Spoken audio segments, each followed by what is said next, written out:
नमस्कार दोस्तों, आपका स्वागत है हरियाणा की टॉप खबरों में।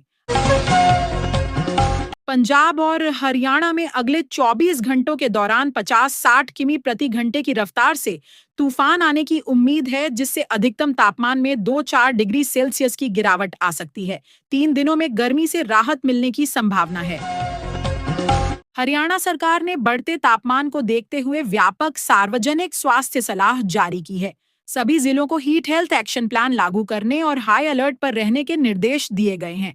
प्राथमिकता कूल फर्स्ट ट्रांसपोर्ट सेकंड दृष्टिकोण पर काम किया जा रहा है। हीट वेव वार्निंग नियमित रूप से जारी की जाएगी। भिवानी हांसी रोड के मिल्कपुर गांव के पास एक प्राइवेट बस में आग लगने से 2 यात्रियों की मौत हो गई और 7 अन्य घायल हो गए। बस भिवानी से हांसी जा रही थी, तभी अचानक आग लगी। पुलिस के अनुसार दोनों मृतक यात्री बस से उतर नहीं पाए और जिंदा जल गए। मृतकों में एक सरकारी कर्मचारी और एक प्राइवेट कर्मचारी होने का अनुमान है। आग लगने के कारणों की जांच जारी है। हरियाणा ऊर्जा एवं परिवहन मंत्री अनिल विज ने घोषणा की कि अंबाला छावनी में रंगिया मंडी को जीटी रोड से जोड़ने वाली 550 मीटर लंबी और 10 मीटर चौड़ी नई सड़क के निर्माण को मंजूरी दे दी गई है। इसके अलावा शाहपुर में 13 एकड़ में ड्राइविंग प्रशिक्षण संस्थान (IDTR) और स्वचालित वाहन परीक्षण केंद्र (ATS) की स्थापना को भी हरी झंडी दी गई है। हरियाणा विधानसभा अध्यक्ष हरविंदर कल्याण ने कांग्रेस के अवैध मॉक सेशन के लिए नेता प्रतिपक्ष भूपेंद्र सिंह हुड्डा से जवाब मांगा है। कांग्रेस ने विधानसभा के बाहर पार्किंग में समानांतर सत्र आयोजित किया, जिसमें सत्ता पक्ष और विपक्ष की नकल की गई। गुरुग्राम के सेक्टर 74 इलाके में 24 वर्षीय डिलीवरी एजेंट अमन की उसकी पत्नी के प्रेमी सोनू कुमार और उसके साथी मोहम्मद मिराज ने गला घोंटकर हत्या कर दी। आरोपियों ने शव को लोहे के ट्रंक में बंद कर फरार हो गए। पुलिस ने दोनों को गिरफ्तार कर लिया है, जबकि पत्नी सुनीता से भी पूछताछ जारी है। फरीदाबाद के पल्ला इलाके में 9 महीने की बच्ची का शव नाले में मिलने के बाद पुलिस ने उसकी मां को गिरफ्तार किया है। मां ने बताया कि उसके 5 बच्चे हैं और आर्थिक तंगी के चलते उसने सोती हुई बच्ची को नाले में फेंक दिया। उसका पति पक्षाघात का शिकार है और वह खुद दिहाड़ी मजदूरी करती है। सीसीटीवी फुटेज में महिला बच्ची को ले जाते हुए दिखी है। गुरुग्राम के विभिन्न सेक्टरों में अतिक्रमण हटाने के लिए 27 अप्रैल से शुरू होने वाला HSVP का बड़े पैमाने का विध्वंस अभियान स्थगित कर दिया गया है। हरियाणा सरकार पंजाब और हरियाणा हाईकोर्ट के एक्सप्लॉइट फॉर बिल्डिंग पॉलिसी पर स्टे के आदेश को चुनौती देने की तैयारी कर रही है।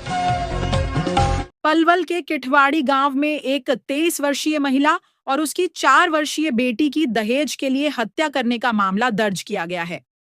महिला के भाई ने उसके पति और ससुराल वालों पर दहेज के लिए प्रताड़ित करने और हत्या करने का आरोप लगाया है। पुलिस के अनुसार शादी साल 2020 में हुई थी। बहराइच यूपी के पास एक DCM और सीमेंट ट्रेलर की आमने सामने की टक्कर के बाद दोनों वाहनों में आग लग गई, जिसमें दोनों चालक जिंदा जल गए। हादसे में एक तीसरा व्यक्ति गंभीर रूप से घायल हो गया। हरियाणा से सटे इस हादसे ने आसपास के इलाकों में सनसनी फैला दी। कांग्रेस ने हरियाणा विधानसभा के विशेष सत्र का बहिष्कार कर दिया, क्योंकि उसका आरोप था कि सरकार महिला आरक्षण के मुद्दे का उपयोग राजनीतिक प्रचार के लिए कर रही है।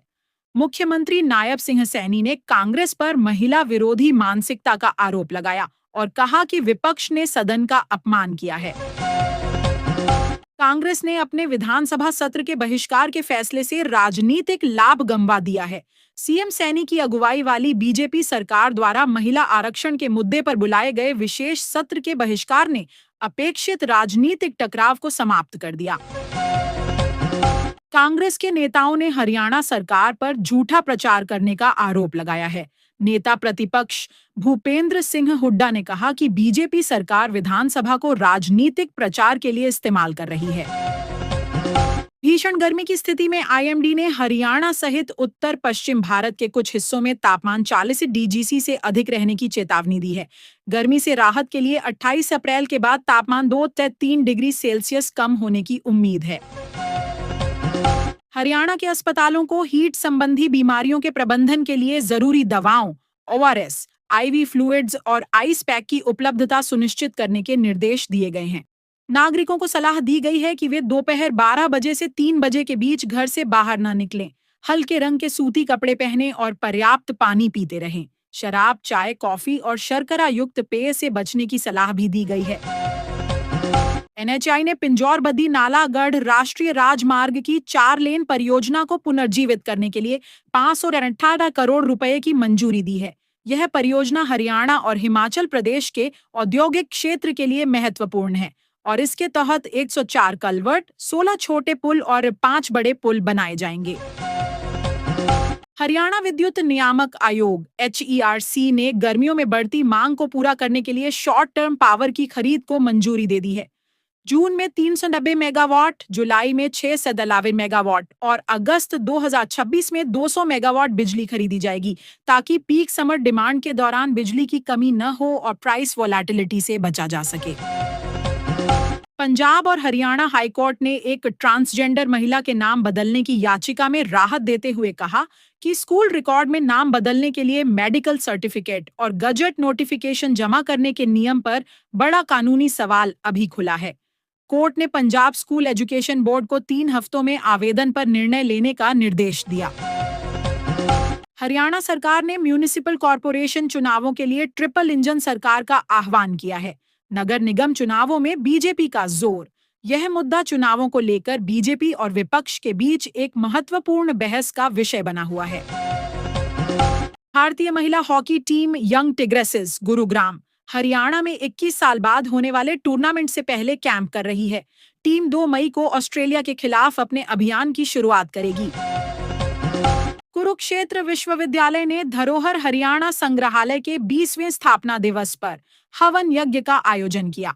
संग्रहालय हरियाणा की समृद्ध सांस्कृतिक धरोहर को संरक्षित करने और बढ़ावा देने का कार्य कर रहा है।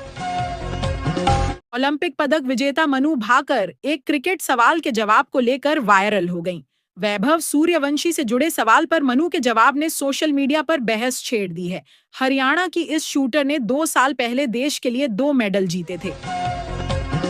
हरियाणा के खेल राज्य मंत्री गौरव गौतम ने श्रीनगर में आयोजित 3 दिवसीय राष्ट्रीय खेल चिंतन शिविर में राज्य का प्रतिनिधित्व किया। यह शिविर युवा मामलों और खेल मंत्रालय द्वारा आयोजित किया गया था।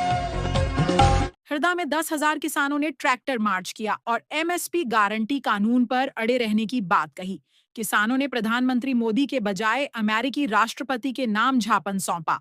उनकी मुख्य मांगें गेहूं और मूंग की खरीद को लेकर किसानों की समस्याओं का समाधान करना है। हरियाणा में बढ़ती गर्मी के बीच अग्निशमन विभाग के कर्मचारियों की हड़ताल 19वें दिन भी जारी रही। सोनीपत में कर्मचारी यूनियन के आह्वान पर फायर ब्रिगेड कर्मियों ने राज्यव्यापी हड़ताल की।